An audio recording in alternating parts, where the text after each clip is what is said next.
বরকত দিয়ে দেয়। আমাদের অনেক মুরব্বী মসজিদে বসে থাকে, ঠিক না ঠিক? আর তার আত্মীয় স্বজন কমপ্লেন করে শুধু মসজিদে বসে থাকে। আরে ভাই, আল্লাহ রাব্বুল আলামিন বলছেন, আমি দুই প্রকারের লোকের জন্য দুনিয়া টিকে রেখেছি। দুনিয়াকে আমি বহু আগে ধ্বংস করে দিতাম। আমি দুই প্রকার লোকের জন্য দুনিয়া টিকিয়ে রাখি। এক হলো যারা শেষ রাতে ওঠে গুনগুন করে কাঁদে, আর দ্বিতীয় হলো যারা মসজিদটাকে আবাদ রাখে। এই দুই প্রকারের লোকের জন্য দুনিয়া টিকিয়ে রেখেছেন কে? আমরা বললাম আল্লাহ ইবাদত কোন পর্যন্ত করতে হবে? সূরা হিজরের 99 নম্বর আয়াত, শেষ আয়াতে আল্লাহ বলছেন, উবুদ রাব্বাকা হাত্তা ইয়াতিয়াকাল ইয়াকিন। মৃত্যু আসার আগ পর্যন্ত ইবাদত করতে হবে কার? ডান দিয়ে ধরবো, এটা ইবাদত। পিতামাতার খেদমত করবো, এটা কি ইবাদত? ইবাদতের পরেই পিতামাতার কথা আল্লাহ টেনে এনেছেন। অর্থাৎ ইবাদত কবুল হয় না যারা পিতামাতার খেদমত করে না, ইবাদত কবুল হয় না যারা মানবতার খেদমত করে না। রাসূল বলছেন, মান আশবা নাফসাহ ওয়া দারুহু জায় লাইসা মুমিন। যে নিজে পেট ভরে খেলো, তার প্রতিবেশী অভুক্ত থাকলো, সে কখনো মুমিন নয়। প্রতিবেশীর কথা হিন্দু মুসলিম কোনটাই বলেন নাই। যে কোনো ধর্মের লোক হোক, তার পেট ভরে দিবেন, তাকে খাওয়া দিবেন, খুশি হবেন কে? রাসূলের ঘরের সামনে দিয়ে একজন কাফের যাচ্ছিলেন। রাসূল তাকে ডেকে এনে 7টা ছাগলের দুধ খাওয়ালেন। কয়টা? 7 ছাগলের দুধ খেয়ে কাফের পড়ছে লা ইলাহা ইল্লাল্লাহ, লা ইলাহা ইল্লাল্লাহু মুহাম্মাদুর রাসূলুল্লাহ সাল্লাল্লাহু। বেশ কিছুদিন পরে তিনি আবার আসলেন। যে কোনো মেহমান আসলে আপনি খুশি হবেন, অন্য মুসলিম হোক, বিধর্মী হোক, অন্য ধর্মের লোক হোক, আপনার ঘরে আসলে আপনি খুশি না বেজার? খুশি হবে। এক মহিলা রাসূলকে বললেন, ইয়া রাসূলুল্লাহ, আমার স্বামী আসতে সবসময় মেহমান নিয়ে আসে। রাসূল বললেন, আগামী পরশুদিন আমি তোমার ঘরে আসছি। রাসূলের জন্য রান্না বাড়া করলেন। মনে রাখবেন, টেবিল ভর্তি খাওয়া রাসূল কখনো পছন্দ করতেন না। আমাদের হুজুরদের জন্য যা করা হয়, বেশি না কম? হায় রে হায়, 2 পদের গোস্ত, 3 পদের মাছ, 4 পদের সবজি, তারপরে হুজুরের মন ভরে না। খাইতে খাইতে হুজুর এরকম টানা দিয়ে যায়। তবে হুজুর টেবলেটের জায়গা থাকলে তো রসগোল্লা আরো 2টা ঢুকে যায়। তোমার নিয়ে অসুখ হবে না? হবে না। খাবা কম, খাওয়াবা বেশি, খাওয়াবা বেশি। যারাই খাওয়ার সময় ঢুকে প্রত্যেকের খাওয়া দিবা। সুন্নাহ, খাওয়া জমে কেউ না খেয়ে থাকবে না। রাসূল সাল্লাল্লাহু আলাইহি ওয়াসাল্লাম ওই ঘরে গেলেন। ম্যাক্সিমাম 3টা আইটেম তিনি পছন্দ করতেন, রুটি, গোস্ত আর একটা মিষ্টি জিনিস, বাস এটি। কিন্তু আমরা যত আইটেম খাই, এগুলোর কারণে রুচি নষ্ট হয়ে যায়, আমাদের পেটে হজম ঠিক মতো হয় না।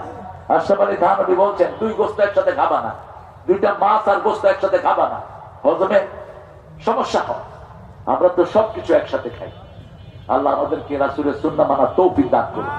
আরো জোরে বলেন আমিন। আর খাওয়ার সময় রাসূল চেটে খেতেন, আমরা কি খাই? রেখে দে খাওয়া।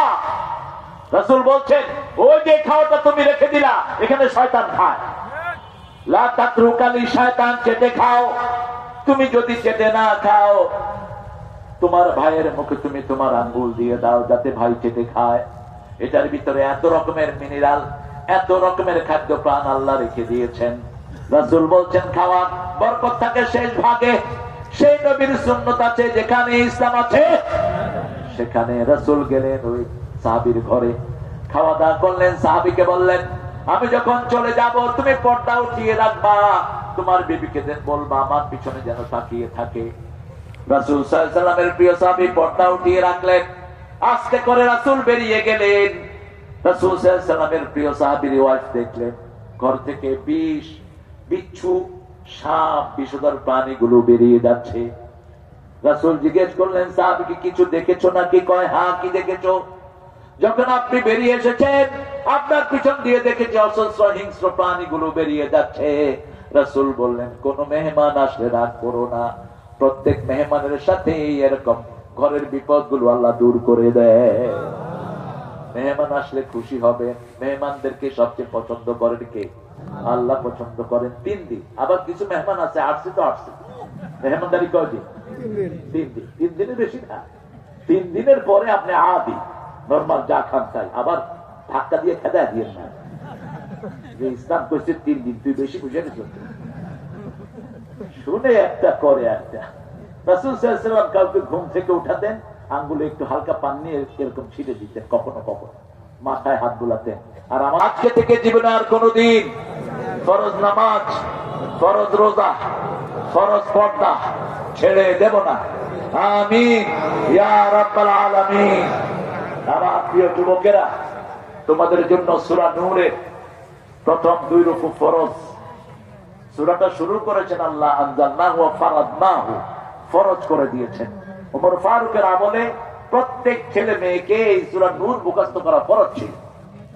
এই সূরা নূরে ব্যক্তিত হয়েছে যারা ইন্টারনেটে প্রেম করো, আছে না কিছু ছেলে বিভিন্ন মেয়েদের সাথে লাইন করো ইন্টারনেট, আবার মেয়েরা ছেলেদের সাথে লাইন করে। একটা ছেলে অসংখ্য মেয়ের সাথে কথা বলে, আরেকটা মেয়ে অসংখ্য ছেলের সাথে কথা বলে। খবরদার, তোমার চোখকে সম্বরণ করো। আল্লাহ বলছেন কুল্লিল মুমিনিনা ইয়াগুদ্দু মিন আবসারিহিম ওয়া ইয়াহফাযু ফুরুজাহুম। 37 সূরা নূর। মুমিন পুরুষদেরকে বলে দাও তারা যেন তাদের চক্ষুকে অবনত রাখে, লজ্জাস্থানকে হেফাজত করে। চোখের সাথে লজ্জাস্থানের সম্পর্ক। মুমিনা মেয়েদেরকে বলে দাও তারা যেন তাদের চক্ষুকে অবনত রাখে, লজ্জাশীলতাকে হেফাজত করে, তাদের লজ্জাস্থানকে যেন হেফাজত করে। যেই দেশে মানুষ যত চরিত্রবান, ওই দেশের উন্নতি তত বেশি। সবচেয়ে উন্নত চরিত্রের ছিল রাহমাতাল লিল আলামিন, সেজন্য সেটা ছিল সর্বশ্রেষ্ঠ যুগ। খায়রুল কুরুনি কারনি, রাসূল বলতেন আমার যুগ সর্বশ্রেষ্ঠ যুগ। একজন মেয়ে তন্নি তরুণী সানা থেকে হাজরামাউত পর্যন্ত হেঁটে যেত, রূপের পরশা, সারা শরীরে স্বর্ণ নিয়ে, আল্লাহ ছাড়া কাউকে ভয় পেত না। সেই সমাজ আসবে যদি আমরা কোরআনের আইন চালু করি। আল্লাহ বলছেন ওয়াকাদা রাব্বুকা আল্লা তা'বুদু ইল্লা ইয়্যাহ। আমরা চূড়ান্ত কথা বলবো, আল্লাহ ইবাদত করলে কি দিবেন ফাইনালি বলেন। আল্লাহ বলছেন, পড়েন ফাতকুলি, ফাতকুলি ফি ইবাদি ওয়াদখুলি জান্নাতি। একদিকে ইবাদতে দাখিল হবেন, আরেকদিকে জান্নাত দান করে দিবেন কে? এবার আল্লাহ বলছেন রবের ইবাদত করবা। আমরা বললাম আল্লাহ কি দিবেন? সূরা ফুসসিলাতের 30 নম্বর আয়াতে আল্লাহ বলছেন ইন্নাল্লাযীনা ক্বালু রাব্বুনাল্লাহু থুম্মা ইসতাকামু তাতানাজ্জালু আলাইহিমুল মালায়েকা আল্লা তাখাফু ওয়া লা তাহজানু ওয়া আবশিরু বিল জান্নাতিল